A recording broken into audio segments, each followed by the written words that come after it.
I'd like to call to order the regular April meeting of the Frankfurt Plant Board. And ask the Secretary to call the roll. Member DeLong? Here. Member Keybine? Here. Member Mason? Here. Member Snyder? Here. Member Dutton Mitchell? Here. We are all here in a quorum to do business. First item on the agenda is the approval of the minutes. And I'll take one motion for the minutes of the March 17th board meeting and the special meeting we had on April the 10th. Any of y'all have had, those are in your meeting materials, any changes or additions? If not, I'll accept a motion for their approval. So moved. Second. Any further discussion? Seeing none, all those in favor say aye. Aye. Any opposed? Minutes are approved. Thank you all very much. Next item on the agenda is the financials for the month ending March 31st, 2026. Mr. Denton. Thank you, Mr. Snyder. Good evening, everyone. What you have before you in your board packet tonight are financials on and through March 31st, 2026. So that's 9 months through our fiscal year. I'll do a really quick summary and give you a little update on our budget and audit as well. So first, looking at page 19, I'd like to go over the statement of net position. This is where we sit. Basically, the balance sheet as of March 31st, 2026. Looking at total assets, $250 million. You can see that's up $4.9 million or 2%. And that's driven primarily by the increase in our property, plant, and equipment.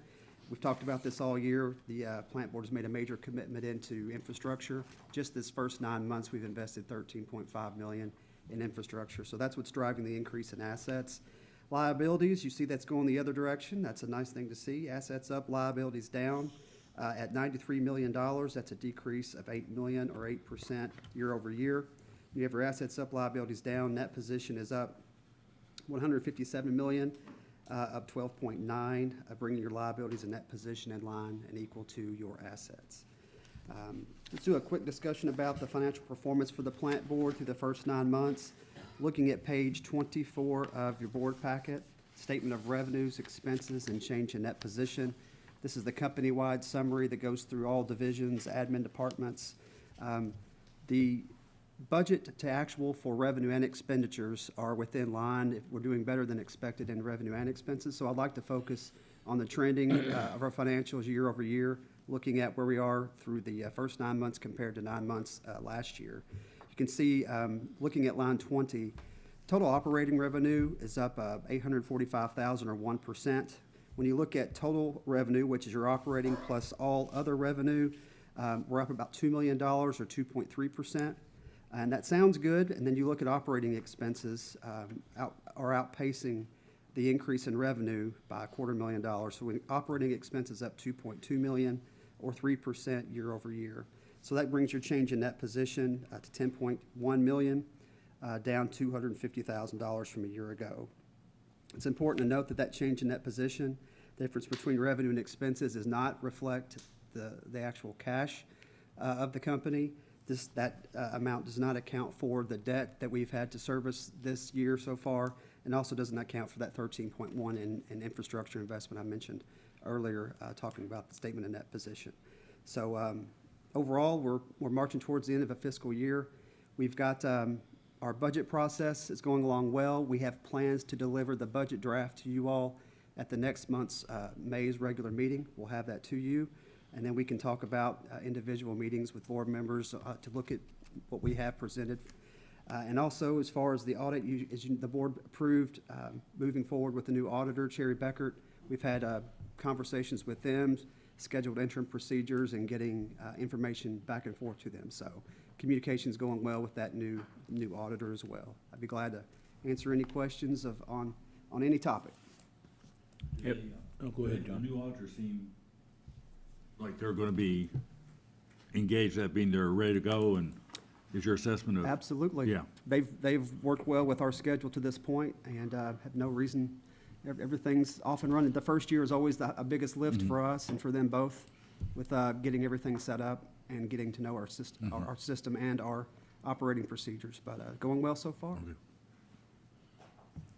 Anyone else have questions, Steve? You said that expenses are outpacing last year. What can you know what's causing that to happen? So when you look at the increase in wholesale power, the increase in our electric overhead line expense, and health insurance, when you add those three together, that's 60% of the increase. Okay. So that's what's driving most of it. The rest are miscellaneous items. And secondly, the capital expense, the 13 million, what kind of things are those, if you can? So one of the give bigger- examples of those? Sure, one of the bigger items, next band expansion for telecom is one of the larger ones. When you look at water, we have the Midway project, we have the isolation valve project, and some other items as far as capital contributions, line extensions, things of that nature. And then you're looking at electric, we're doing some major work to some substations and things of that nature. So everything, most of the things we've talked about, the board's approved. So it's just, it's to keep us moving forward and to keep our system at the condition we would like to, and also just expanding into new services. I mean, we introduced a new 5 gig service within the last year, and next band's moving forward well. So it speaks a lot to the planning and financial responsibility of the plant board being able to invest back into your assets. Anyone else? David, you had mentioned, you'd sent an email out to board members, and a lot of times we'll have one or two board members talk to each of the divisions. Some of the folks have already expressed an interest to me. When were you planning on having those meetings and setting those up? When were you gonna do the departmental meetings or try to get with the board members? First week of May, I thought, was when you had said about that? What we would like to do is, when you get presented with the first draft at the May meeting, anytime between that May meeting when you receive it and the public meetings, which we were looking at the second week of June. Okay, So that would give us at least 2, maybe 2.5 weeks that we would all be working from the same sheet of music, the same budget draft. Okay. And everyone could speak intelligently to what is in it. You know, right now it's still being developed. So I Okay. prefer to have the individual meetings after you've received the draft in May. okay. And we also will need to have a budget meeting with the whole board to discuss changes and direction on personnel matters and other things as well. Kathy, would you send out a board invite?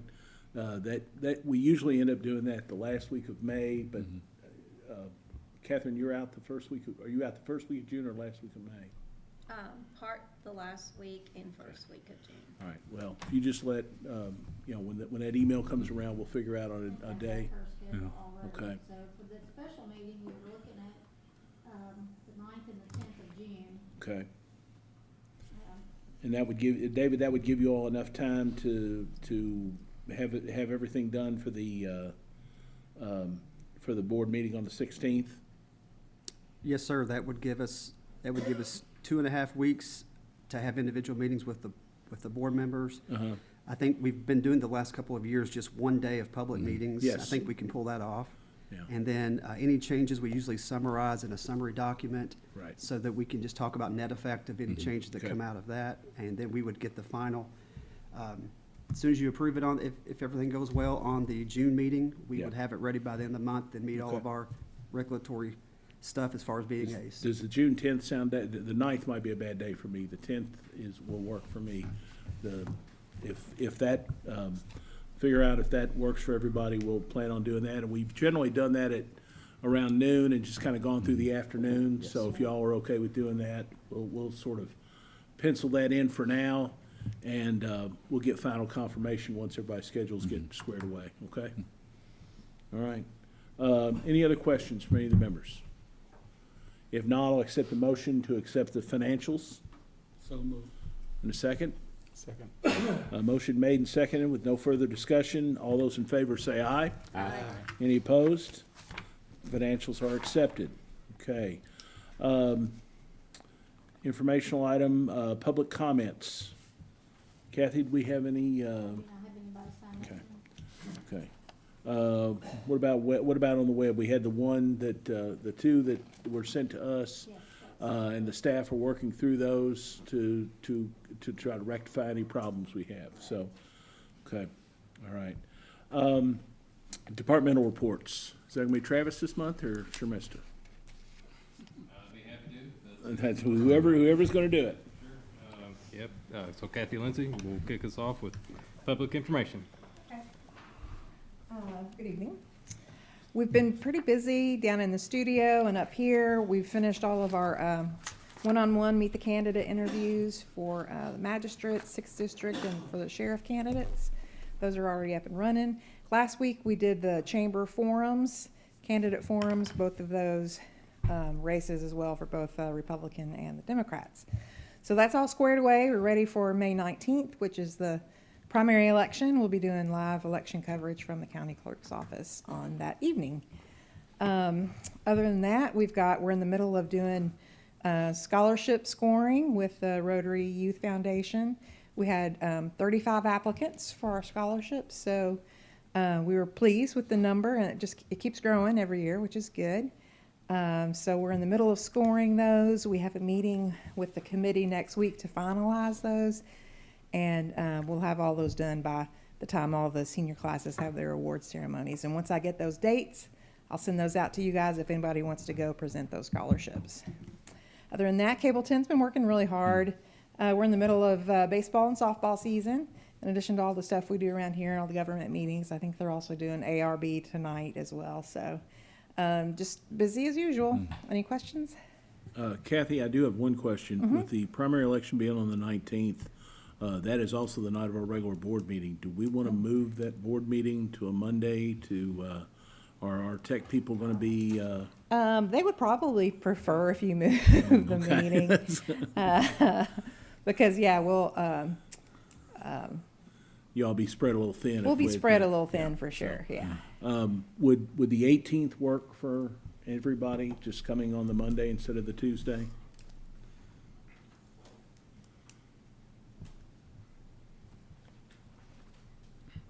And it'd be a special, so. It would we'll be a have to lock in special, the yeah. agenda, We'd have to lock in the agenda, but should not be an issue. Yeah.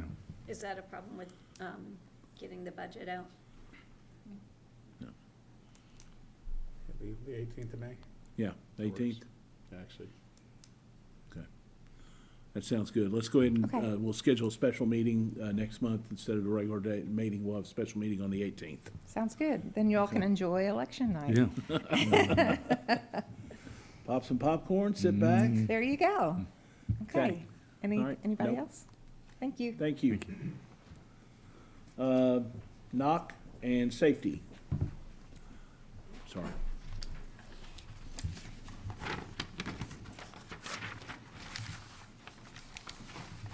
Hey, good evening.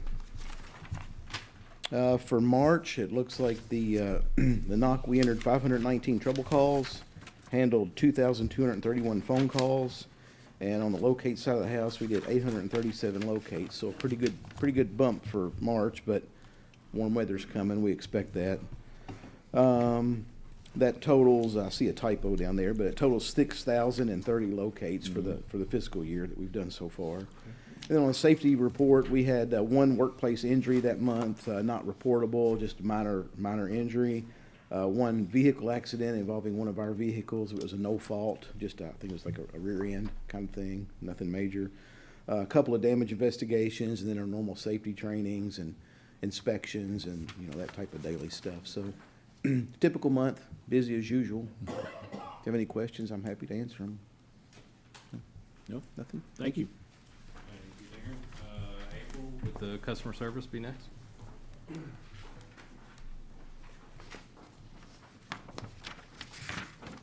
Good evening. You can find the customer service reports on page 91 through 94. As you can see, in the month of March, we assisted roughly 7,700 customers. About 4,700 of those were phone calls and 1,640 customers. And then there were about 1,300 customers or transactions, I should say, through the drive-through. Our wait times, when you remove those 4 peak days, we're right around that 1 minute mark for tier 1 and tier 2, and then just slightly over 2 minutes for tier 3. We had 11 positive Google reviews, and then we had 3 service issues inquiries. Before I get to questions, I just want to remind customers that it is budget reconciliation month. May is our budget reconciliation, so if you're a cycle 1 customer, May 1st, you'll pay your bill in full, and then you'll automatically be reverted back to budget unless you tell us otherwise. And then if you are interested in billing or budget billing, and you're not currently on budget billing, if you're cycle 1, you have until May 8th to sign up. And then our cycle 2 customers, their May 15th bill will be their reconciliation month where they'll pay that bill in full. And then they can sign up on the portal from April 28th through, I think it was May 22nd. So just a reminder to customers, it's budget month. So if they want to get on budget, now's the time to do that. And they can do that through our portal. So if y'all have any questions, happy to answer. Nope. All right, thank you all. April, just real quick, Okay. the reconciliation because of the cold snap and everything, just looking at it, have you looked at it? I mean, is it gonna be a shock to a lot of people, or is it about normal, or? I think it's about normal because Okay. they have some of those bills in, March and September that kind of offset that. Okay. But as usual, if there's a customer that finds that they have a really large balance, we can work with them. Okay. Before putting them back on budget. Okay. All right, Thank- is that it? Thank you all. Thank you, April. Next up will be the telecom report. Adam?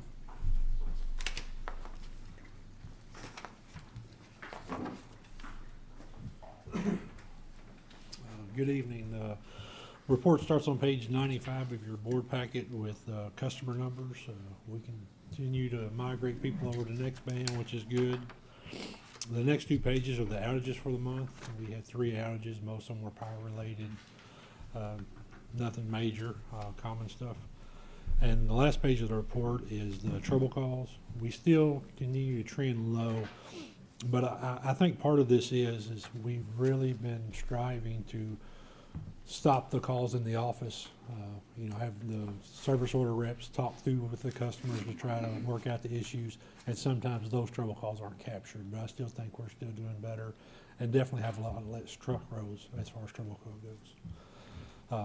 That's about it. County will continue to migrate. We're going to turn on about 200 homes in the county area, so hopefully we'll see those install numbers pop up there. 2 areas are working on a redesign because of easements, and then after those 2 areas, everything will be out for construction. So talking with Mike this morning, he feels good about the timeline, so hopefully we'll get that project wrapped up this year. So, Okay. any questions? Any questions? Thank you. Okay, thank you. And next up will be Scott with the electric report.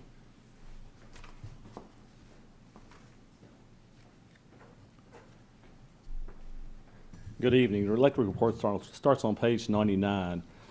Just a quick definition of SAIDI. I know we talk about SAIDI quite a bit, and we're giving you some more information tonight about some SAIDI numbers. For just the public's information to know that when we talk about SAIDI, we're talking about what we call it, abbreviated for the System Average Interruption Duration Index. And that's pretty much it's a key utility factor or indicator that they use to help measure grid reliability. And it's pretty much all you're doing is dividing the sum of all the customer interruptions, durations by the total number of customers. And of course, the lower your SAIDI number, the better you're performing. So with that being said, of course, on page 99, you're going to start with the 2026 SAIDI number. We're at 34.344 for the month, this month. This same time back in 2025, you will see our SAIDI number was 20.44642. And then back in 21, this same month, SAIDI number was 13.33254. You can disregard page 102. This is the same pie sheet that you normally see, but this one is based upon the outage duration numbers. We typically give you all the outage count numbers. So the outage count numbers on page 103. But if you happen to like to see this 102 as well, we could continue to show it. But 103 is pretty much the same pie chart. You'll see we had a total number of 2,074 customers affected for the month.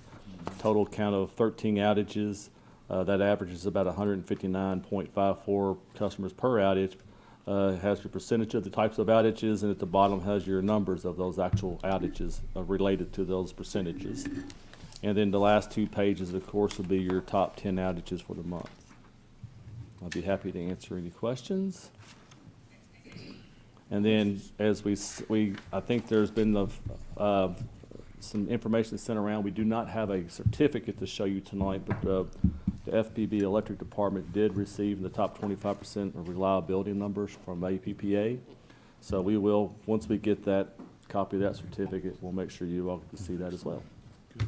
Thank you. Fantastic. Thank you. Thank you, Scott. Just to piggyback on that a little bit, Scott and I had quite a bit of back and forth on the reliability indices and how we present those. We might kind of continue to fine tune how that's presented in the board package. I know some of the board members were interested in seeing a little bit more information, especially historical. Kind of what we've been back and forth on. Most of the reliability indices are, you're looking for an annual number. So what's the right way to present that in a monthly meeting? So if you just take like a 1 month's data, is that really a true picture? So we're gonna kind of continue to fine tune that and just kind of think through what makes the most sense and what's the most accurate way to kind of report the performance. And Travis, let me ask you a question about that while we're talking about it. You know, the 3 months you gave us, the historical months for these months, when you drill down to smaller areas of time, doesn't like fluctuations in weather play a much bigger role in any of that in terms of what storms you might have or other kinds of things? Yeah. Is that why you like to go with the annual number instead? Yeah, for that reason exactly. So if you have a SAIDI of 0 for February and then 100 for March, it doesn't really tell you a whole lot about the overall health of the system. So that's kind of what Scott and I had been working through a little bit, and we'll kind of continue to think through we don't want to overstate our performance or, unfairly, hammer ourselves over the head. So Understand. we'll kind of keep working on it. But yep, exactly. So we'll just roll right into SEPA from that. So our SEPA numbers, if I can get them up here, give me just a second. SEPA has gotten better at getting us our bills faster. So if it's okay with the board, I will do 2 months at this meeting, and then we'll be caught up to where we're not 2 months behind on the regular board package. We'll just do the last month. So I'm going to skip ahead on the SEPA package to page, let's see, where does that begin here? 110? 110, yes, sir. Thank you. Okay, so I'll just go briefly here. SEPA for February, total bill $86,534. Same for March. That's our usual bill. Our net payment for February was $259,929 and $134,767 for March, which brings us to a profit to the board of $173,395 in February and $48,233 in March, and that brings us through March of 2026 a net benefit to the board of $795,324. And we did receive from SEPA a rate increase notice. It's the same one we usually get in the spring every year. All their capital improvement projects, that kind of creeps the rate up every year. As you can see in the SEPA report, we're still doing very well. I expect we'll continue to do well with SEPA. Yeah. So happy to answer any questions on those. Thank you. And for KYMEA, the next KYMEA meeting is scheduled for the 23rd. Does that sound correct, Gary? That'd be this week. Regular place and time. So this month, we do expect the board to take a vote on next year's all requirements rates, and we'll have more discussion on the impacts of that on one of the action items if you want to just cover it then. That's fine. Gary, anything else on KYMEA we want to cover? Like we mentioned last time before, they're highly likely the board will approve the rate increase KYMEA. It's a 4.9% proposed. The final number could be very little bit, but not going to be much. And our proposal increase, which is you're going to review it for public hearing, anything else. Right. The amount increase almost match similar with the KYME increase. All right. Okay. Alrighty, if there's no more questions on SEPA or KYMEA, Bruce can give us the water distribution report.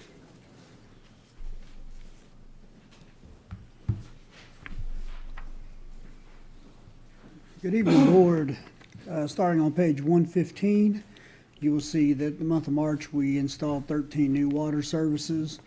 Only had one water main break, and that one water main break did also lead to one water outage. A couple other pieces of information for March. We worked about 644 service orders for the month, changed out 714 water meters, And then at the close of business today, we are left with only 167 water meters to change out for the AMI project. And right now, getting out in the district, they're averaging about 15 meters a day. So that's took a big increase over since last month. They changed a whole lot of water meters out in March. So we're looking to be in good shape. Excellent. Okay. Does anybody have any questions? All right. Thank you. Thank you. All right, thank you, Bruce. Next up will be the water treatment report. Brandon?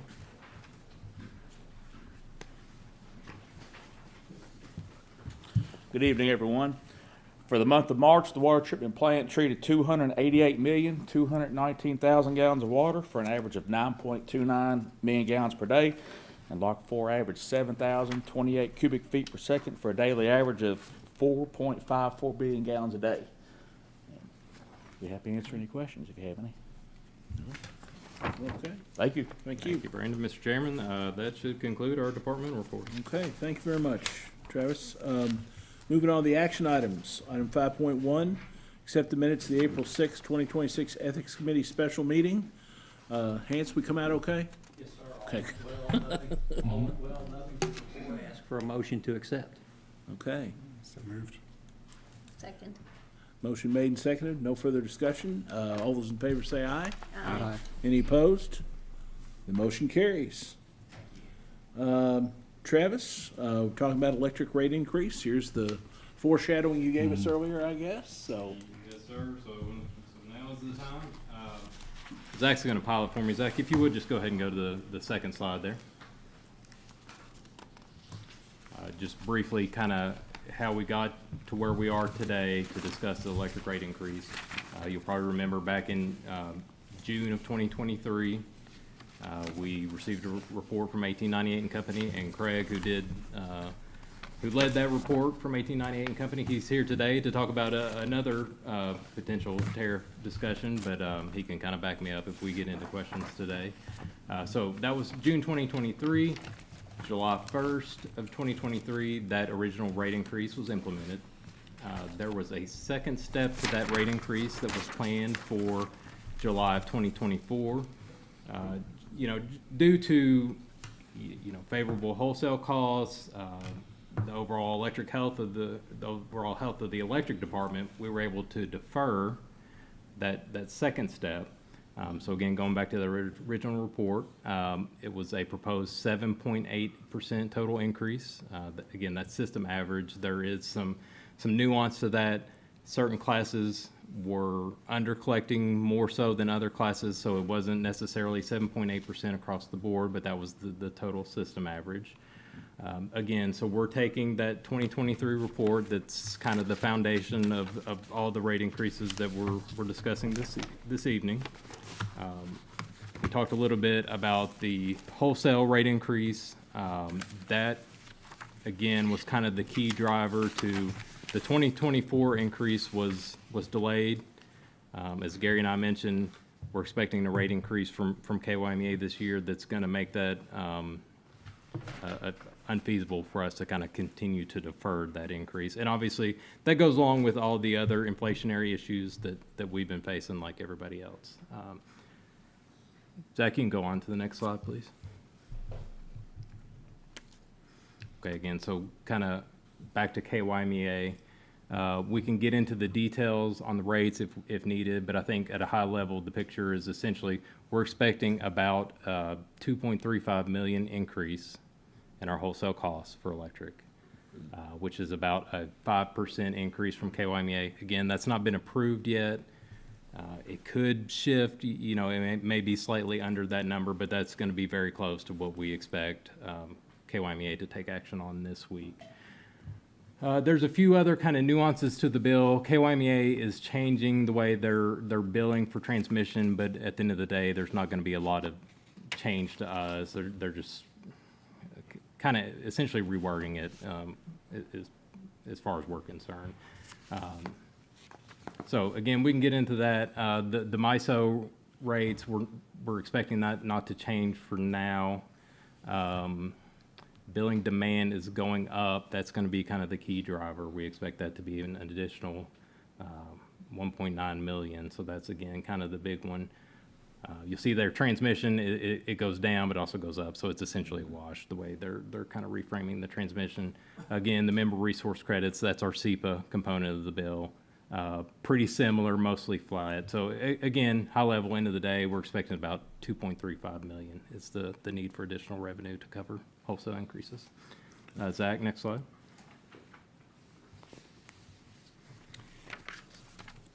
So again, we're trying to take that 2023 study as the foundation. You know, doing our due diligence, we want to make sure there's a comprehensive cost of service study we can rely on to inform those decisions on rate increases. Going back to the previous slide, you know, we're expecting that KYMEA increase to be mostly offset by the original proposed increase from 2024 that was deferred. So that's what we're essentially proposing is we use the 2024 deferred increase. It's essentially going to be a wash, so there's not going to be any expected additional revenue from this rate increase. It's mostly, again, going to offset that 2.35 million. Again, following the recommended increase, it's about 120,000 in additional revenue to the plant board. Zach, next slide. I'll touch on these very briefly. So again, some classes we know have been under collecting more so than other classes, so that rate increase is not uniform necessarily across the board, but it is based on cost of service principles. This is the same methodology we followed back in 2023. The target increase for residential, we're looking at 5.85%. The majority of that will be in the fixed component, the customer charge. Again, that's based on the cost of service study. That's where we think we're under collecting by the largest margin. General service, so this is most of your commercial customers, 3.9%. General service demand, again, more commercial, but your slightly larger commercial customers. So, you know, a big box store could be in this class. 2.5%. Zach, you can go ahead to the next one. And again, for some of the larger classes, we were closer to cost of service on those, so the increase is smaller. Large power, a 2.01% increase. Both of our large power classes, so the rate 21 is going to be our biggest customers. Again, they have been tracking closer to cost of service, so their increase is smaller. Some of the other classes, so like street and signal lights, not a lot of revenue, but we are going to go ahead and bring those up as well, or recommend to bring those up as well, 5.85% for street lights and signal lights. Zach, go ahead to the next one. There was a time of use class we implemented after Craig's cost of service study for 2023. So it wasn't included in that original study because it was a later rate, but we've taken essentially that residential increase, applied the same methodology to the time of use rate, so they will increase by the same amount the other residential customers have increased. Same schedules, again, time of use. You know, electric costs for us are very time-based. The idea is to incentivize customers to use electric off of our peak. Our savings can then be transferred to them with those really low rates. If you're an EV driver, if you can charge at night, this might be a great option for you. Travis, have we had many people take advantage of that? I think it's very small, like a handful, 2 or 3 so far. Zach, next slide. EV charging, again, this was another one. We implemented these rates after that cost of service study. So what I've proposed here is we just take that system average 3.9% increase, apply that across the EV charging rates to kind of keep us caught up on those as well. So we have the public stations. We've got the couple level 2 and the DC fast charger. We're going to propose, again, a 3.9% increase on those as well. Any questions so far? I know I'm moving quickly, but again, we've kind of seen this before, so I'm just trying to hit the high points. Zach, you can go ahead to the next one. Typical monthly bill impact. These are always kind of difficult because, you know, what exactly is a typical customer, especially when you get into the larger classes. But for residential customer, If you are a 1,000 kilowatt hour a month customer, which if you look at our total system, that's about average for a residential customer. Again, there's a lot of variance within that. Some customers are way above, some way below. But for 1,000 kilowatt hours a month, you're looking at about a $7 increase. Again, the general service rates, you know, a little smaller increase, but for, you know, say a 2,000 kilowatt hour small commercial customer, about the same, about a $7 increase. Zach, you can move forward to the next one. The large power rates are really where it depends so much on the details because you have an energy and a demand charge. Customers in this class can be all over the board. If you're one of these customers, you want to reach out to us and kind of, we can help you understand the bill impacts. We're happy to do that. But again, it's about a 2% average. And it's going to depend a lot on how you use that electric. So a typical monthly bill analysis for the industrial customers, it's, you know, there's not a lot to be gleaned from that. But, you know, we're happy to help if anybody has questions. So again, a typical residential customer, about $7 a month. We're still very competitive. I think Gary would back me up on this. I think we're probably some of the most competitive in the state. If you know, read the news, you follow the industry, since 2023, most of the competitors around us have had several increases. We can kind of cover that more during the public hearing if the board likes. We can maybe do a comparison of kind of where everybody else is in the state.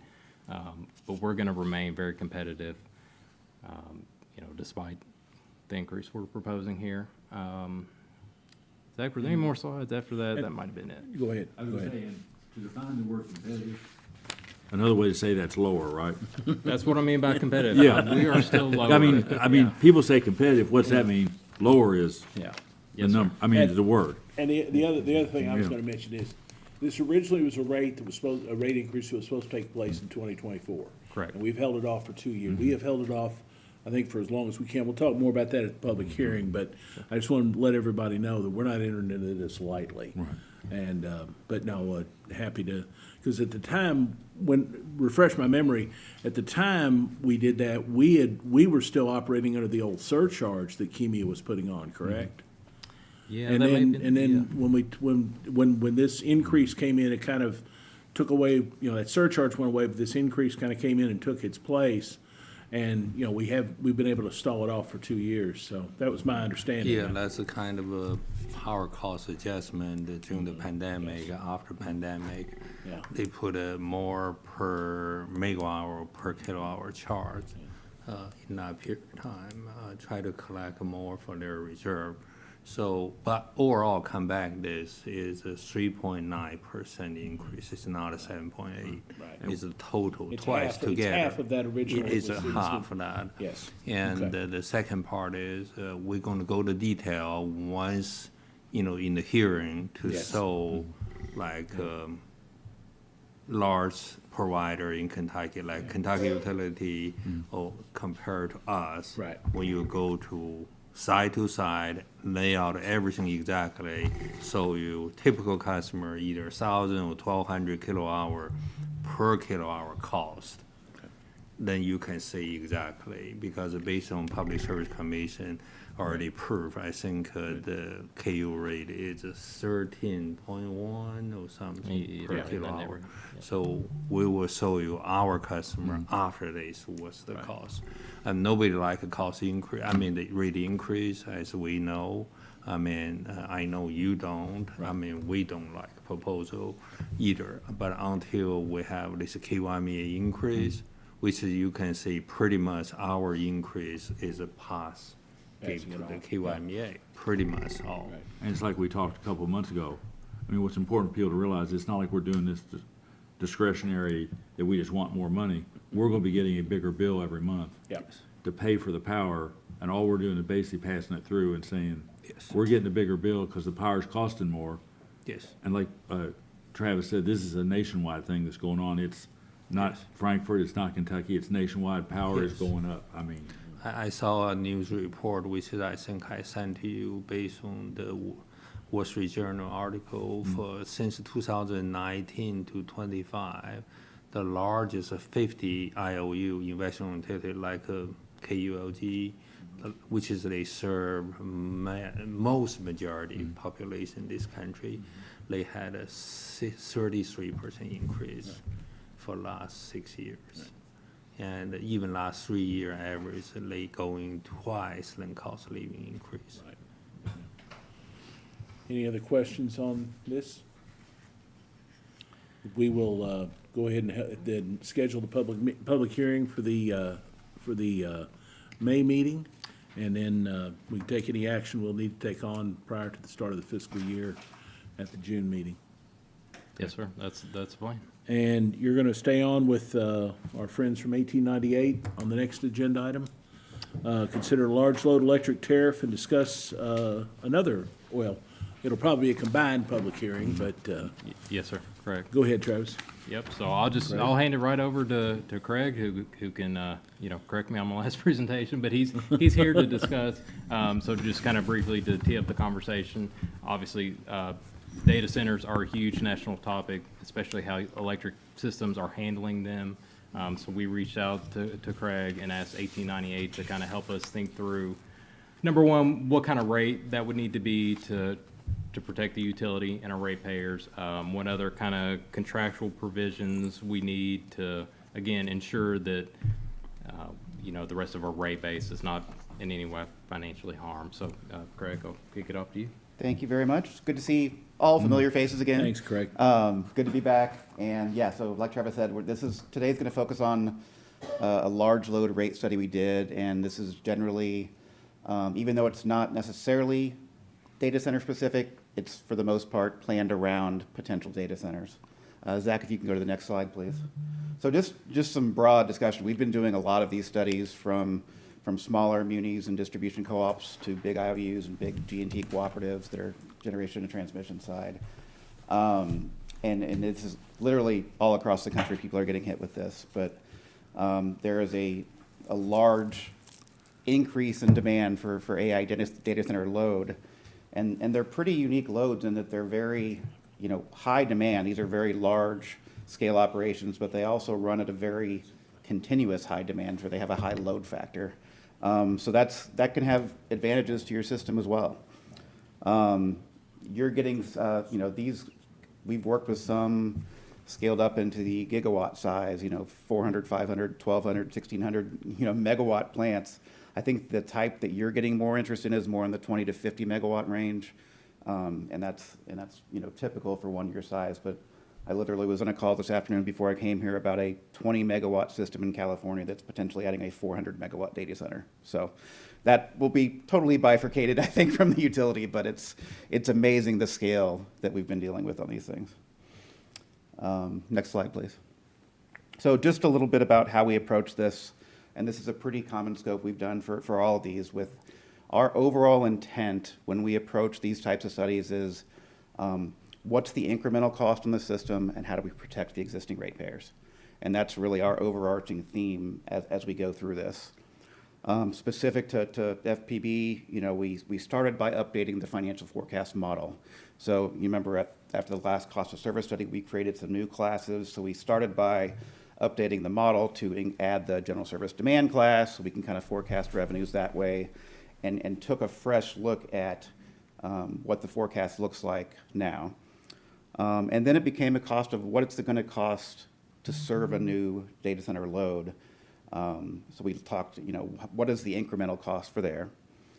We came up with a couple rate design options to look at, and then we start looking at what's the impact on the overall system, and then what's the impact if we design that rate on the individual classes, and how does it impact them? And then a big focus of these studies is a lot on the contractual provisions and risk mitigation approaches. So we've kind of brought some of the national approach there to you all, and I'll just finish up with some conclusions and takeaways. Next slide, please. 2 ahead. Okay, I'm not going to harp a whole lot on this because this update of the model was actually done last fall, and Travis's numbers are more up to date. But it does show you that the increase in the need for rate increase shows up in 2027, and at the time there's a very large jump in 2028. That's primarily driven by the power supply increases as well. So This, falls in line with Travis in 2027, but I think there's probably more coming unless something changes on the power supply front. When we've gone through this process, we kind of focused our analysis on 2028 just because these things take time. It usually takes building a substation. So we wanted to look ahead on future years on what this looks like. But overall, we just were able to update the forecast, and it does show an indicated 15% rate increase for 2028. Next slide, please. Okay, so to focus more on how we approach this, again, we developed a large load scenario, like what are we going to model? In this case, we are looking at a sample 20 megawatt load. We worked to come up with what is the cost of serving that load from a power supply perspective. And then we kind of went through this already, to design the rates and options, test the impact on system and class, and risk mitigation. So next slide. So to get there, obviously you all are in a unique situation because your power supply future is still undetermined beyond 2029, and that's an ongoing process. But we did have a call with KYMEA to say, hey, have you guys been dealing with this? What is it going to look like for Frankfurt if something new comes online? How would you supply it?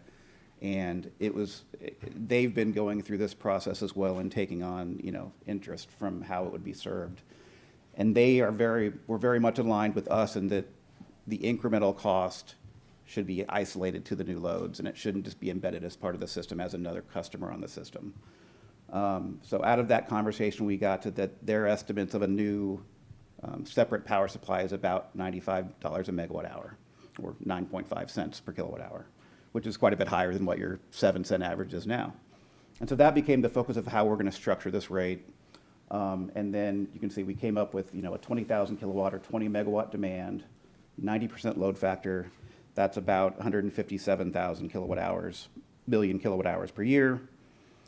And then to get to that $95 a megawatt hour, we assumed a $20 generation piece of that per kilowatt month, $8 for transmission as a demand charge, and then kind of worked our way with the energy charge to get to that $95. So this is what we expect the cost from KYMEA in this model for what it's going to look like for this new customer. Next slide. So beyond just the power supply, there's a lot of additional cost considerations when it comes to adding these types of customers to your system.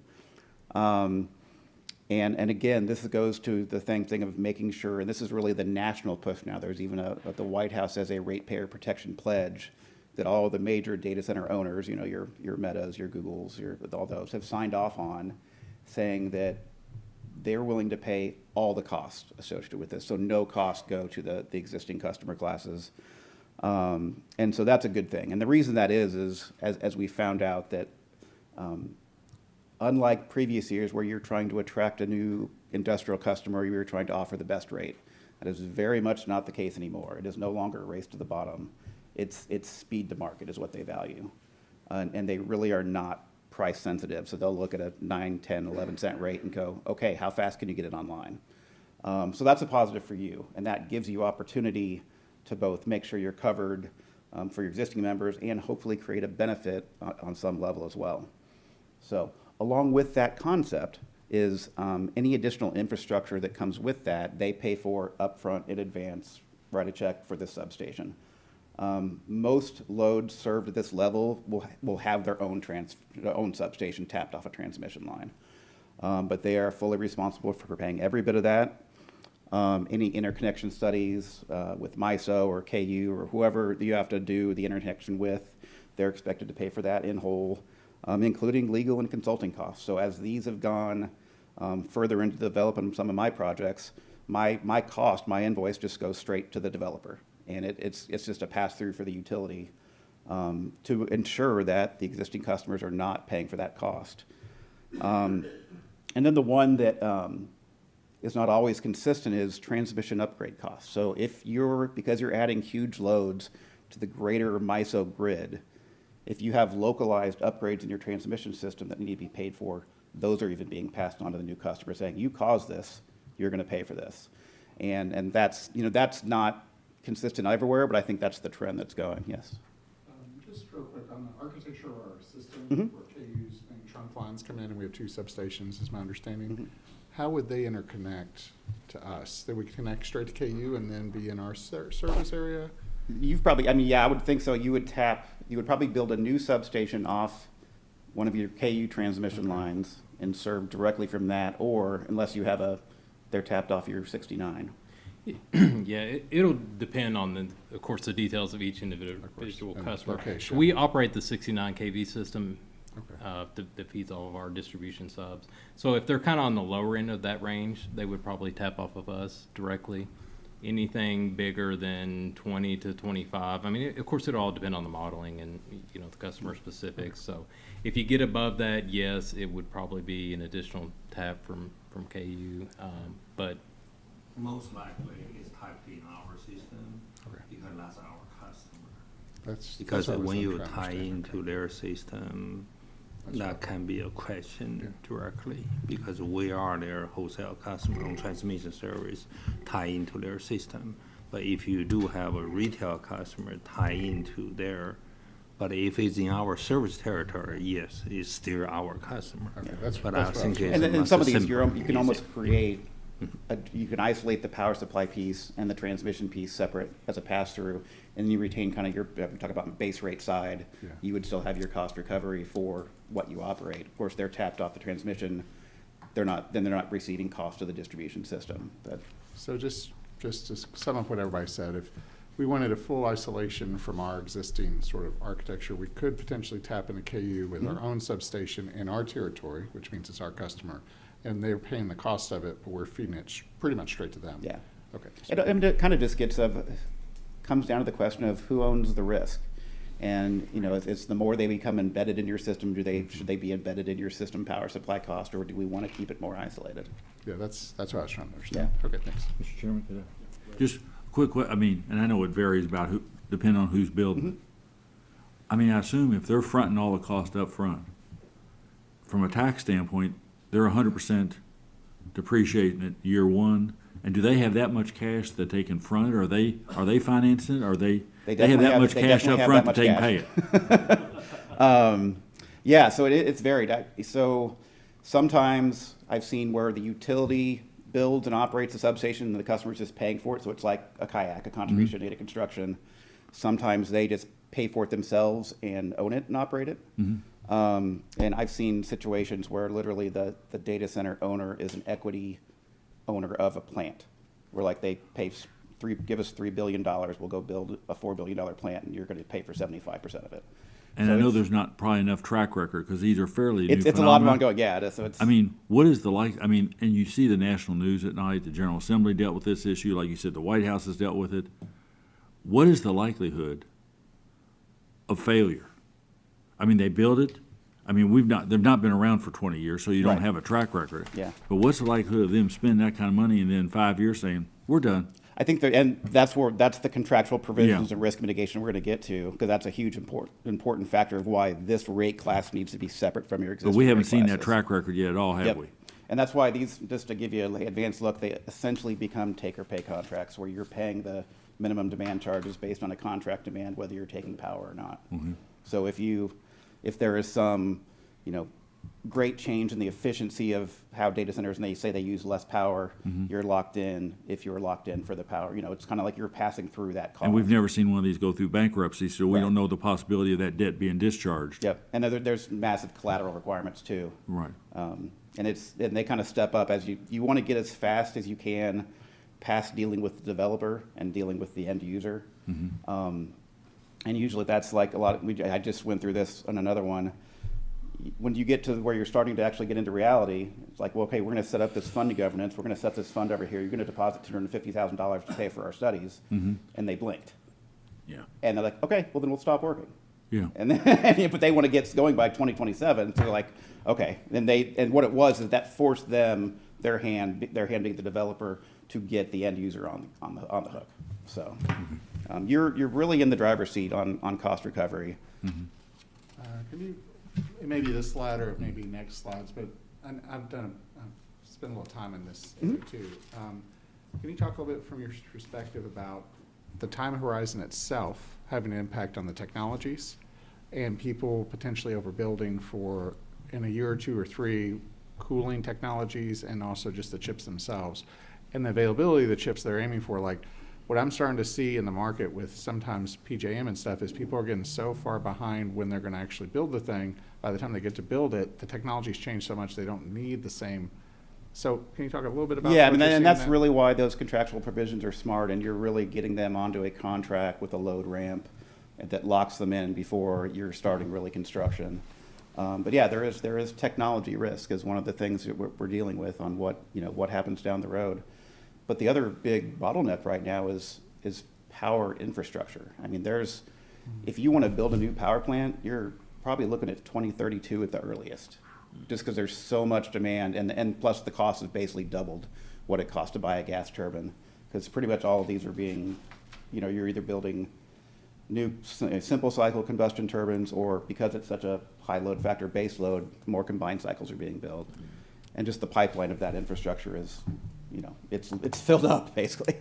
Well, and the way that my biggest concern, not only everything you're talking about, I mean, this is literally a blizzard right now. It's also the consolidation of AI ownership over time. So right now we have probably 11 or 12 players. Yeah. But just like we saw with any technology, that'll get whittled down to 4 or 5. And how can you hand off this asset when the ultimate 4 or 5 emerge who basically own this market? And that ability to transfer this physical asset to outside of bankruptcy court and all sorts of stuff, The big thing with the collateral agreements is ultimately getting to that person that has the balance sheet that's not going to just go bankrupt and not be dealing with some random LLC that's a one-off that can file bankruptcy. Are there model collateral agreements out there that utilities? We've given, it's not part of this, but we've given Travis a memo of very specific data center rate collateral agreements. And it lays out, whether it be a letter of credit if you have a certain rating agency, whether it's a cash funded, it can be a rolling thing. So we've provided some language from specific data center rates. There's been a few, I think AEP Ohio was the first data center rate, and that was approved. Evergy Trail soon after that, we helped develop that one. And it's basically people have been plagiarizing them as they go because it was well structured and it was approved in a regulatory manner. And like the Kansas one was a unanimous approval and settlement with the residential advocates, the state, the data center owners, everyone.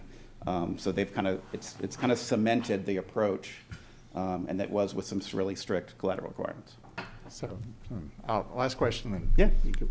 If we do get approached by a developer or 2 or 3, will you guys be in a position to help us sort of evaluate their solidity and if, And we've helped kind of develop this kind of a governance structure and there's we can give you examples of other utilities there's kind of like gates on how serious they are.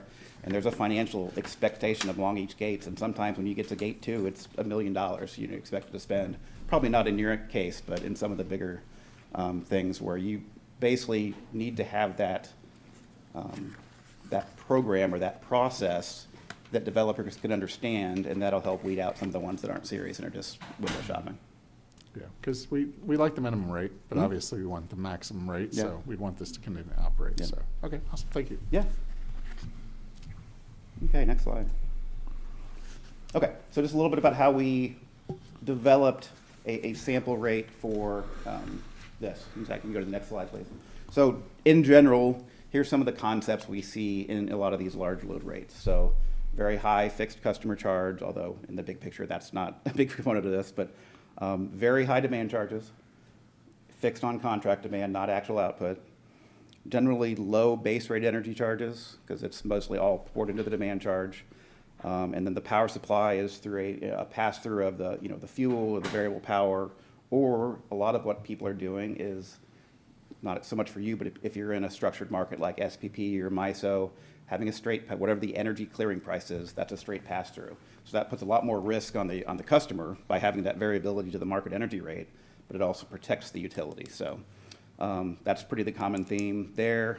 Minimum term, these are typically 10 to 15-year contracts. So I'd say a real common one is to have a maximum of a 5-year load ramp. Say you're slowly building into your capacity. And then you're locked in for 10 years after that. Whereas your existing industrial customers, you really don't have a contract. They're month to month. So this essentially becomes a long-term contract where they're locked in. And then minimum size. So what defines large load? And we've had this conversation a lot. It's like, where do we set the line? I think that the 20 to 25 is very common. I think that makes sense in your case. Although if you're getting, 10, or, in your case, being a smaller system, I would have even set it lower.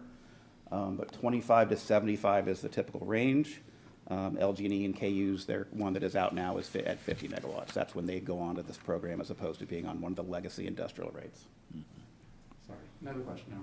Are you seeing, do data centers have the ability to have variable load shifting? Like, can they even a megawatt plan with their utilities, or are they the AI data centers less so, but a common load that is similar is like cryptocurrency mining. Okay. And those do have the ability to control. So that creates both an opportunity and the ability for like potential demand response where they can benefit. That's what I was wondering. Data centers less so. Their profile will be higher in the summer and a little bit lower in the shoulder months because of cooling load, but not much. That's kind of that. They'll almost run full bore in the summer and that maybe at 80% in the shoulder months. So that will drive a lot of that. So is most of the load cooling? It is just operating the servers and the heating and cooling, or not heating, but the cooling So load. they really is a don't have lot. variability because they can't shut it off? Yeah. Okay. But it will vary throughout the year. Okay.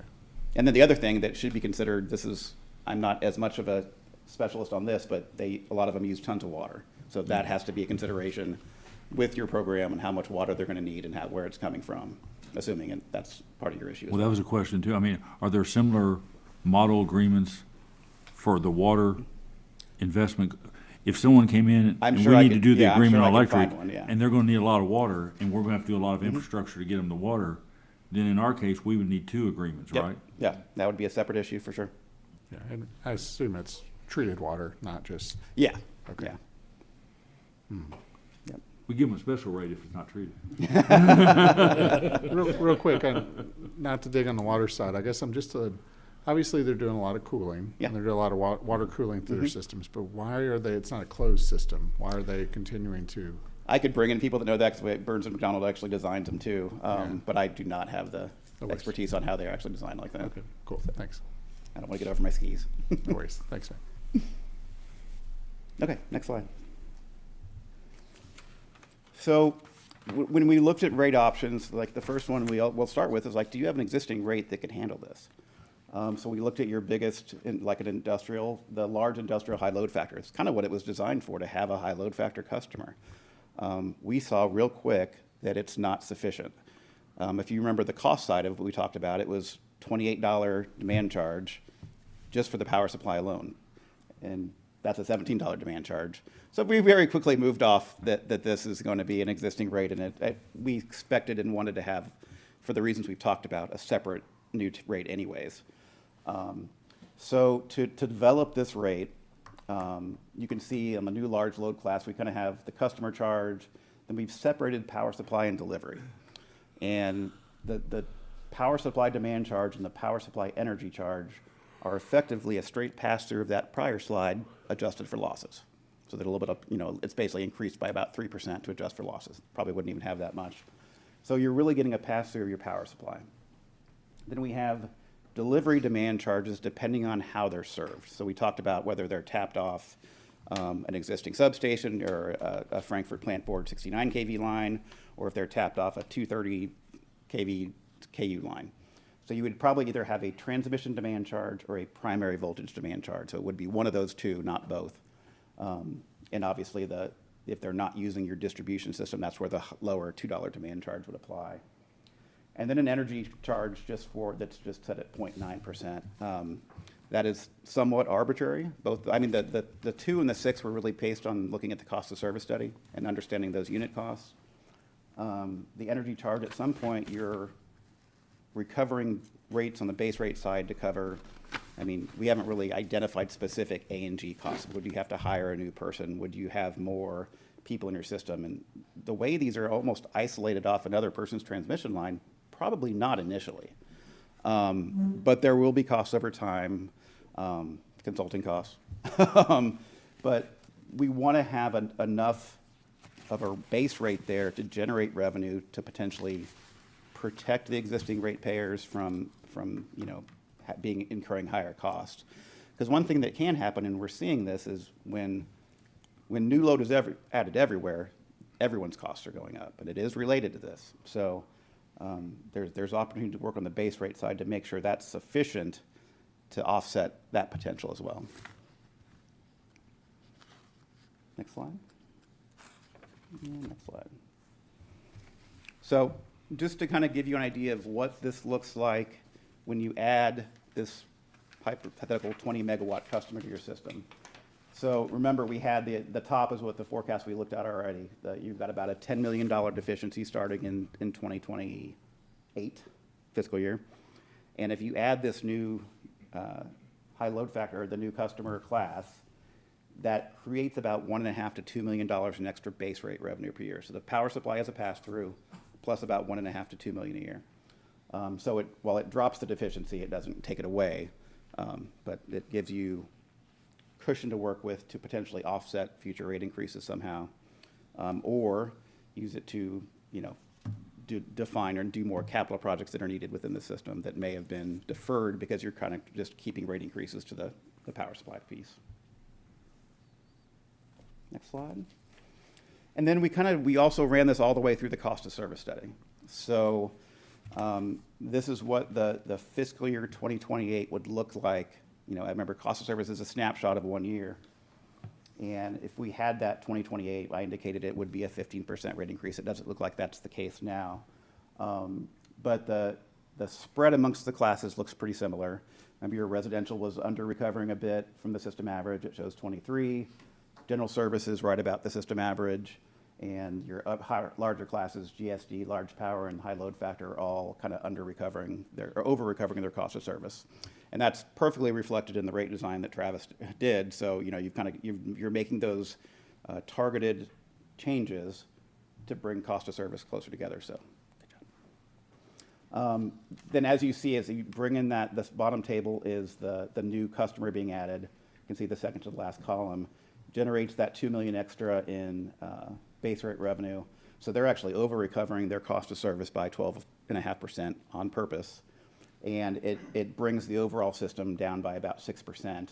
And then the general spread amongst the classes stays proportional to what it was. So like I said, this is intended to have positive impact on the system, and it's purposely designed so that they're over recovering cost. Next slide. Okay, so we've also discussed an alternative to what that rate structure I presented, and it really is all focused on the uncertainty in your power supply going forward. We know the KYMEA contract ends in 2029, so even if we do have a power supply contract with a new customer, I'm not sure what happens with that after that. And then you're still going through the RFP for the new power supply. So my suggestion is you can create a program or a tariff with the power supply piece negotiated on a case-by-case basis. And that's actually fairly common anyways, because you're really, a lot of these things, you're almost relying on the developer. It's like, all right, bring the power. How are you going to serve this? And we'll develop a structure around it. So I think in the near term, if this is something you want to go ahead and get on the books and publish, I would not put a firm power supply piece of this, but you can go ahead and structure the base rate side of it. And those rates stay the same.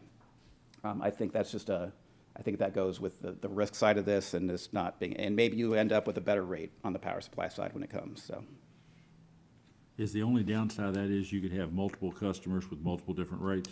Yes, yeah, but that's honestly, when we're dealing with loads that are this big of a dependency your system, it may change incrementally each time, and it may be with your next power supply contract, you'll have certainty and know what happens if you expand by 20, 50, 100 megawatts.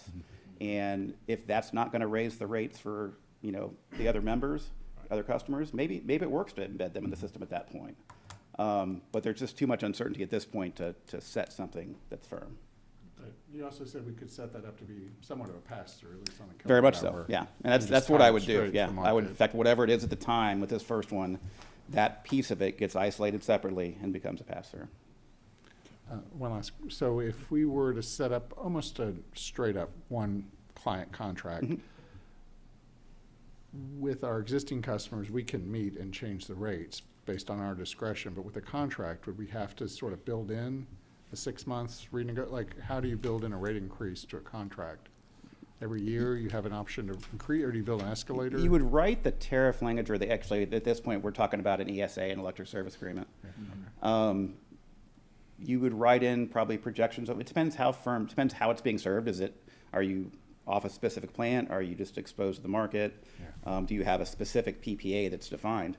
But the bottom line is that the language would be, it's a pass-through.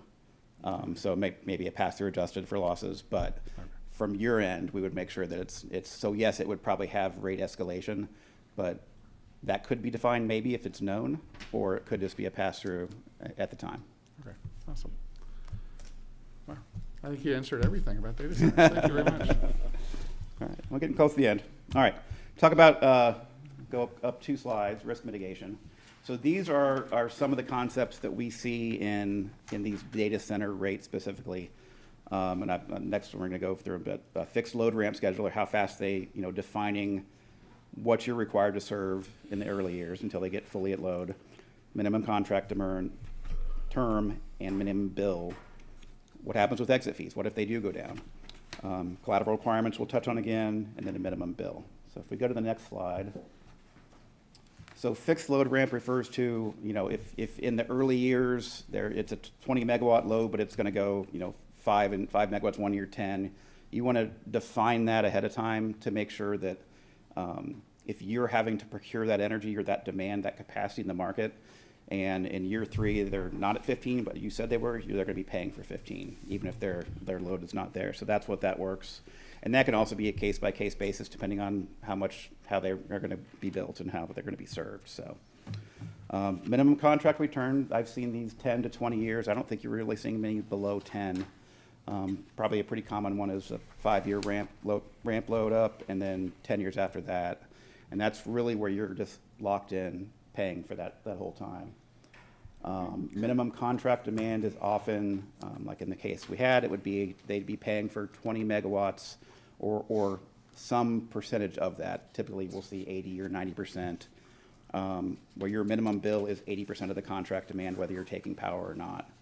And I think I would say the longer the contract, the more flexibility you have with that. So I've seen some that are like 3-year contracts, but it's a 90% of that minimum bill demand charge. So.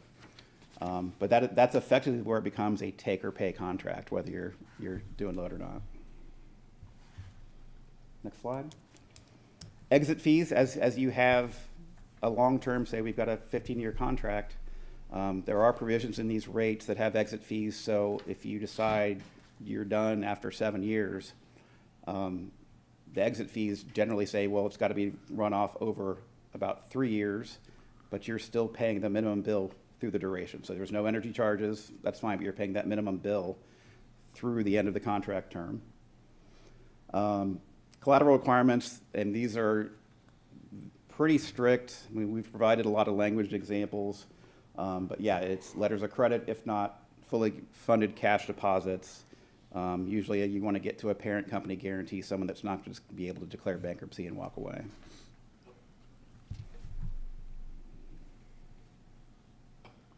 And then minimum bill kind of goes off the minimum demand. So making sure that at least that demand charge and customer charges in there, assuming all the facilities were paid for up front, but sometimes you might have an agreement to allow the funding of a substation over time, but as long as they're paying for everything. But that would be in a minimum bill as well. Okay, next slide. So just wanted to give you a sample of KU and LG&E's new rate. Actually, I'm not sure how new it is. It's fairly new, I think. They are both called the extremely high load factor service rate. They are basically identical in tariff language. Because we initially had 2 sections. I'm like, wait, these are the same. 15-year contract, 60-month notice for termination of the contract, collateral requirements are significant, exit fees, everything we've talked about, they're doing the same thing. Looking at the rates themselves, you can see they're pretty common. So you've got about a $20 demand charge, 3-cent energy charge, and that's a per day customer charge. But keep in mind, that does include all their riders. Being an IOU, they like to have riders for everything. So that doesn't include, the fuel adjustment clause. So there's a lot of the power supply piece that's not even in that rate. But you can see this is very much in line with what we're seeing across the country and what we've recommended as well. So Would this be an example? I mean, I don't know if it's even available to see it because they're investor-owned, but there is that big one that's being built in Jefferson County by, that LG&E will serve. And I forget what I think it's 150 megawatt. I think it's that data center alone is bigger than our total load. And I know it's fairly far along because they're, I think, outrunning the planning and zoning I would commission. expect they'd Yeah. be served on this rate. Yeah. Yeah. Because I know Jefferson, the little metro is working fast in planning and zoning. Yeah. And I think they're ahead of them, so. Yeah, like I said, it's speed to market is the most important thing to them, and it's not cost. Yeah. Okay, you can go ahead and jump ahead 2 slides. Just, a couple takeaways to sum it up. So there is, just like what you said, there is so much need for capacity for these loads. Speed to market is more important than the lowest rate option. So you have no concerns there. Developers will not be surprised by, not getting a 5-cent rate.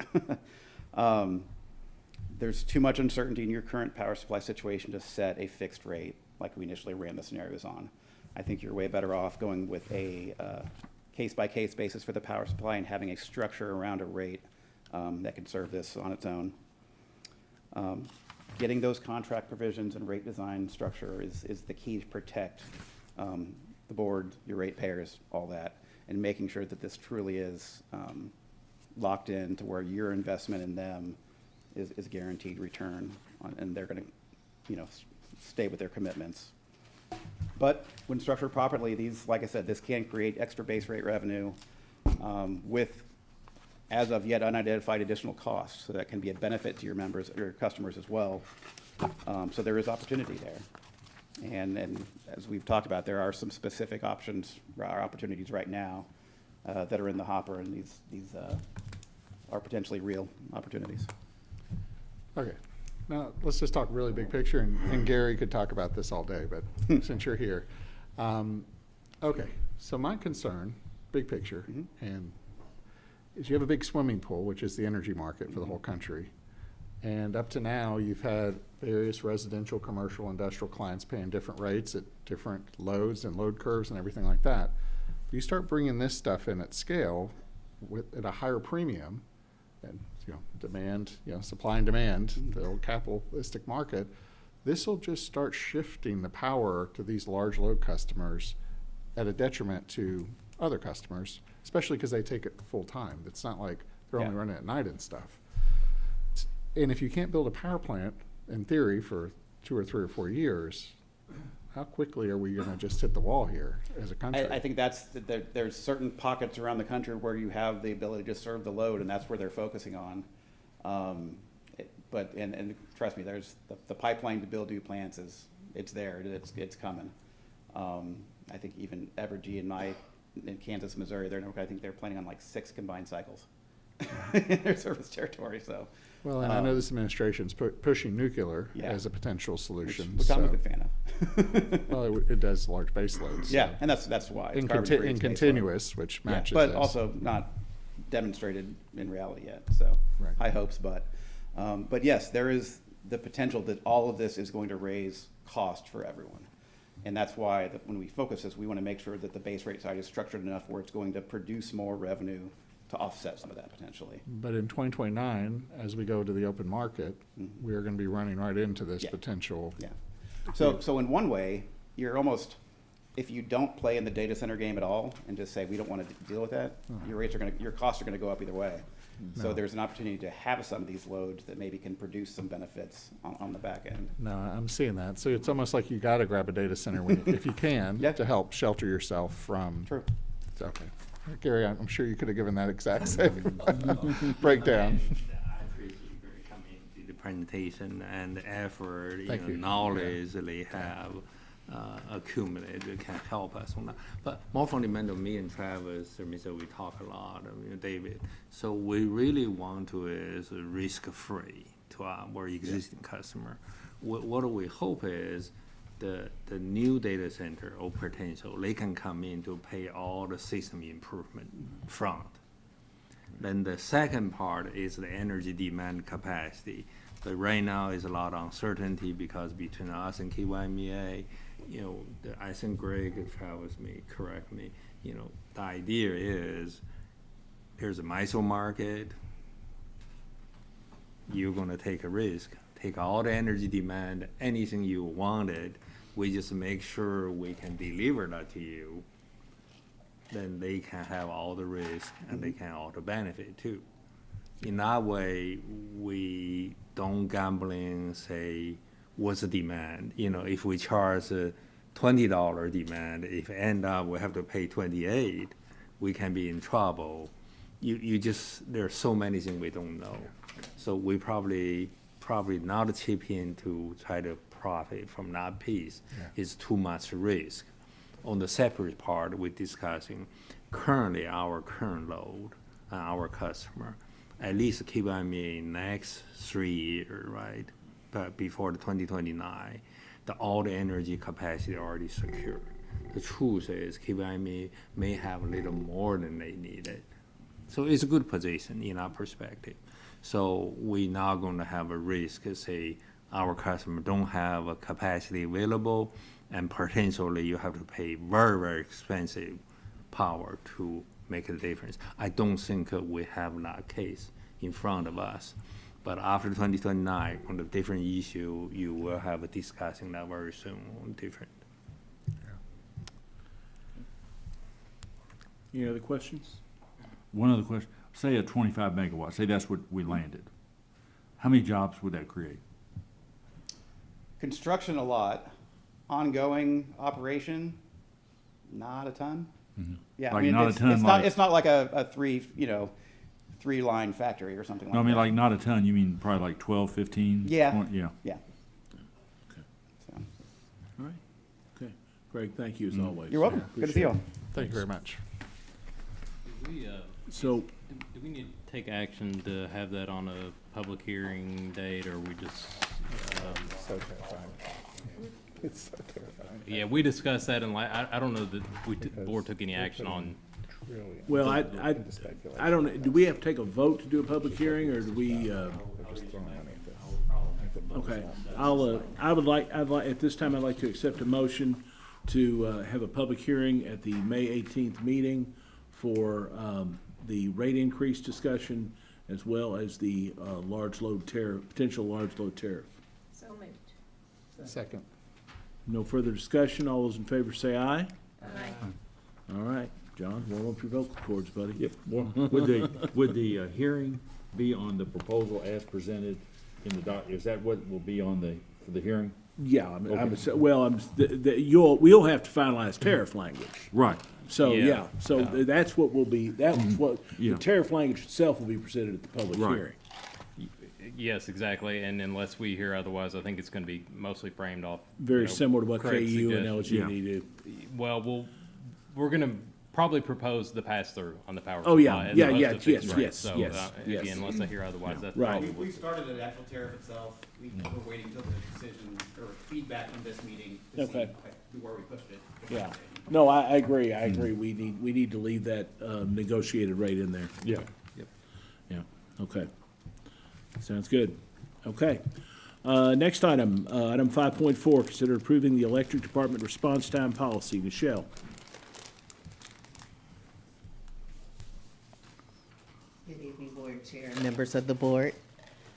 This policy established a required response time for the electric department employees to support health, safety, and general welfare of customers during emergency situations. The current policy limits electric employees' primary residence to 30 miles from Frankfort Plant Board Service Center, located at 305 Hickory Drive, Frankfort, Kentucky. The revised policy replaces the 30 miles residency requirement with the 50-minute response time. This change provides greater flexibility for electric employees while improving recruitment opportunities for the electric department positions. Electric employees in covered positions must be able to report to the Frankfurt Plant Board Service Center within 50 minutes using either their personal or company vehicle, ensuring timeless response to outages and service-related emergencies. The policy applies to all electric department employees except for the administrative assistant positions, with a proposed effective date of April the 21st, 2026. Compliance with the response time requirement is a condition of employment for the affected positions. To support implementation, the response time requirement will be clearly communicated throughout the hiring process, including job postings, interviews, and new employee orientation. Candidates accepting appropriate positions, as well as current employees, will be required to sign an acknowledgement confirming their understanding and agree to comply with the policy.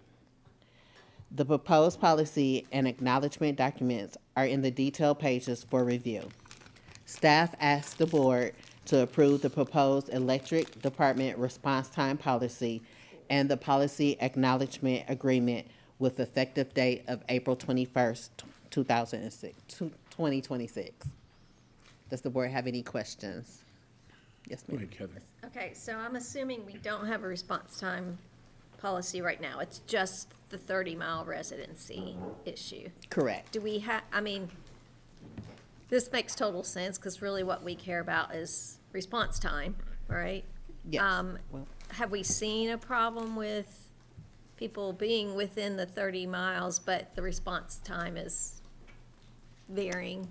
not that I know of. I just know that over a period of time, everyone is no longer compliant, and so we were just trying to pull everybody back into compliancy, and as well as be a little bit more flexible as far as the residency, because even with the residency at the farthest point in Frankfurt, that was still more than 30 miles.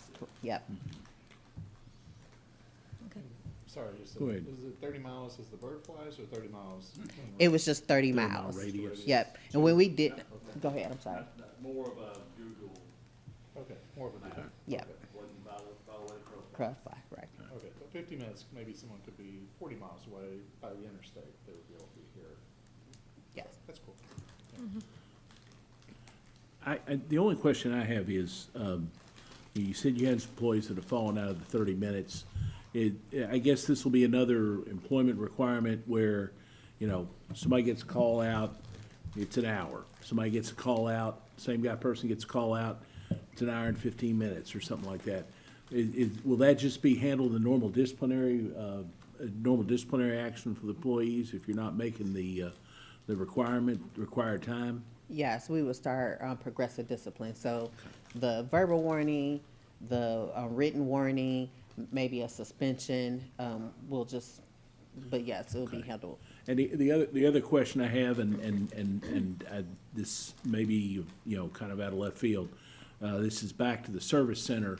Do you ever have your folks meet you at a spot if they've got everything, or do they have all the stuff? Will they need to get there to get mustered out? But were there ever times when they'll meet you at a place? The only ones who will meet us at a place are the ones who are physically on trouble call at that point in time, that week. But they have company vehicles, so they have all the stuff, they come straight there. Okay. All employees who are called in have to go. They have to come get their stuff, okay. To the service center and Okay. grab equipment and material Okay. and trucks. Okay. And Mr. Chair, it kind of along your line of questioning on that proposed acknowledgement form, Mhm, yeah. it states on there that I acknowledge I can be terminated Yes. for right. non-response. And then I just assume that there's some flexibility if someone's being asked to come in during rush hour, or if they're behind an accident, or God forbid, the interstate is under construction constantly. But there's some flexibility. If someone can prove there's a reason. Yeah. Okay. What about water? Does water have a similar policy? No, not currently, no. All right. Okay. Are there any further questions from any of the members? If not, I'll accept a motion to approve the new electric department response time policy. So moved. Second. Motion made and seconded. Seeing no further discussion, All those in favor say aye. Aye. Any opposed? Motion carries. Thank Thank you, you. Michelle. Thanks, Scott.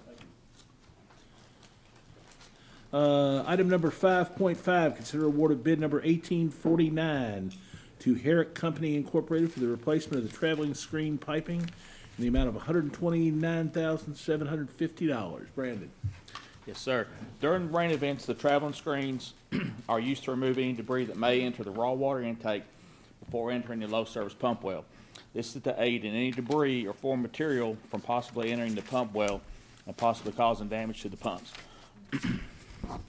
A portion of the piping has been replaced, but the remaining piping needs replacement. Separate bids were opened on April the 9th, and one bid was received from the Herrick Company. The project is included in fiscal year 26 budget on page 28, line 195, in the amount of excuse me, $80,000.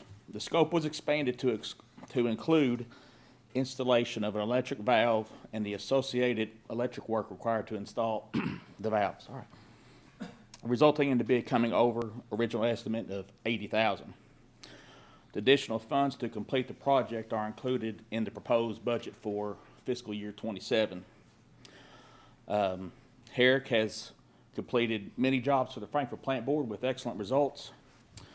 FPB Water Treatment staff recommend awarding bid 1848 to Herrick Company for $129,750. And the length of this project will be such that putting the money in the 27 budget we'll be able to make the final payments after the first of the new fiscal year? Yes, there'll be some, yes. Okay. Any other questions? Seeing none, I'd accept a motion for the acceptance of the award of the bid invitation 1849. So moved. Second. Motion made and seconded. No further discussion. All those in favor say aye. Aye. Any opposed? Motion carries. Thank you, Brandon. Thank you. Item number 5.6, consider approval of change order number 1 for the Leestown Road Pump Station in the amount of $3,263.06 with White House Concrete Construction. Sharmista. So this is in addition to the contract with White House Concrete Construction to pour the concrete pad for the Leestown Road Pump Station. We experienced some delays in getting the pad poured, and primarily it was due to the winter storm. They just couldn't get out there. That was about roughly when they'd scheduled to go out there, so there were delays in that. And in order to meet the pump station delivery schedule, we asked them to take any means necessary to get the concrete hardened in time for the pump station. So that required just some accelerators, higher strength concrete. Okay. So it resulted in a little bit of addition to the cost, and there was some additional work too. They do some blockout work and that's some additional concrete. So this is a project that's going to be reimbursed by the city of Midway, and requesting approval of change order number 1. Okay. Any questions? Now I'll accept a motion. Second. Motion made and seconded. No further discussion. All those in favor say aye. Aye. Those opposed? Seeing none, the change order is approved. Thank you, Sharmista. Let's see. Next item on the agenda, 5.7. Consider approving notice of a public hearing for changes in cable TV rates. Harvey Couch. Thank you, Mr. Chairman, members of the board. Tonight we are asking the board to approve a notice to hold a public hearing on several proposed cable rate adjustments. First, on the programming side, we're proposing a modest increase to both the cable TV customer charge and the cable network pass-through fee. Pass-through fee reflects what we pay directly to content providers, and as you know, those costs continue to rise year over year, and as a result, we have to make annual adjustments like this to keep pace while staying aligned with our actual expenses.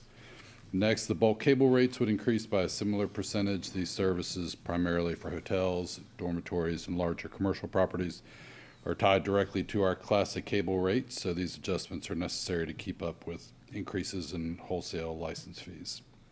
Then with regard to premium channels, we're making adjustments in both directions. The cost we pay for HBO is increased, so we're proposing a corresponding increase to that rate. It will still be below what HBO sells their service for directly to consumers. And at the same time, our cost for Cinemax has gone down, and we're recommending that savings be passed on to customers through a lower rate.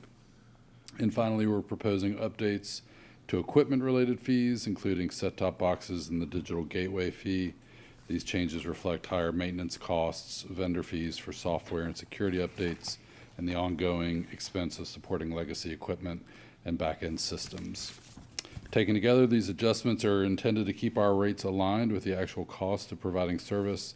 At this time, we're simply requesting approval to move forward with the public hearing process, which we would propose to have at the next board meeting. I'm happy to answer any questions you may have on this item. Okay. Any questions from any members? The next meeting is gonna be one heck of a meeting. It's gonna be a fun meeting. It's Yes, gonna be it a lot is. of fun. A Everything lot of you fun. want more, yeah. A lot of public input. Hopefully, we have a lot of members of the public come out and express their feelings on these issues. But something tells me that may not happen. So, but we'll avail them of the opportunity nonetheless. Seeing no questions, take a motion to do a public hearing at our May 18th meeting on the cable increases. So moved. Motion made and seconded. All those in favor say aye. Aye. Any opposed? All right. Public hearing number 2 is set on the agenda. Next item on the agenda, Harvey, 5.8, consider approving Cable Advisory Committee appointment. Thank you. Staff recommends appointing Ms. Tish Shade to the Cable Advisory Committee with a term beginning April 21st, 2026 through April 20th, 2029. This appointment is needed to fill the vacancy created by the expiration of Mr. Larry Totten's term. Staff advertised the opening of the volunteer position in the State Journal, on the FPB website, Facebook, Twitter, and it was also advertised on the Cable 10 and on Around 10. Copy of Ms. Shade's resume and letter of interest are included for your review. We would like to take a moment to recognize Larry Totten's service for the Cable Advisory Committee. He served from 2019 to 2025 and served as chair for a portion of his term. We appreciate his service and his contribution to the FPB and his community. And I might just mention, he was recently elected to the Kentucky Public Pension Authority Board of Trustees. And you're right, Larry is very good. He is, he's great. Okay. And Tish Shade is a great, addition. I mean, Yeah. she's very good, So we're excited. yeah. Any questions? Not, I'll accept a motion. So moved. Motion made and seconded to approve the appointment to the Cable Advisory Committee. All those in favor say aye. Aye. Any opposed? Seeing none, Ms. Shade is appointed, and we again thank Mr. Totten for his service. Next item on the agenda, consider approving the Weather Channel amendment. Harvey. All right, thank you. Staff and the Cable Advisory Committee recommend approval of this Weather Channel renewal. It is an NCTC amendment with the term through February 28th of 2029. This renewal affords the Plant Board the opportunity to maintain our current Weather Channel subscriber rate for the remainder of this year, and the annual increases, which begin in March of 2027, fall well within budgeted projections. No additional carriage requirements or obligations are included in this agreement, and I'd be happy to answer any questions on this item. Harvey, is this the Weather Channel that's on Channel 19, or is this the cable? No, the this cable is channel the itself? cable channel, the Weather Channel. Okay, Yeah, the all right. Channel 19 feed is actually from AccuWeather. AccuWeather, Once okay. it's no longer Weather Channel. All right, yeah. Any questions? If not, accept a motion. I move we approve the Weather Channel amendment. Motion made. You take yours as a second. Jason, all those in favor say aye. Aye. Any opposed? Motion carries. Thank you very much, Harvey. Thank you all. Next item on the agenda, General Manager's comments. I don't have any, thank you. Okay. Any old or new business? Okay. We'll need to go into closed session. Mr. Cubide. I would request permission to call a closed session pursuant to KRS 61.8101N to select a successful bidder for award of a local contract and pursuant to KRS 61.8101C to discuss pending litigation regarding a customer matter, administrative matter, and a contract matter. I'll take a second. Second. Yes. 618101B. 1B? 1B, yes, sir, on deliberations on the sale of real property, since publicity would likely affect the value of specific piece of property. If you. The Mr. motion's Chairman, been amended. Amend that motion to what Hans just said. You Thank got you, it. sir, I appreciate it. And the second? Second. Second. All those in favor say aye. Aye. Any opposed? If not, okay, we're going into closed session, and we'll get going here in a second.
are finally back in open session.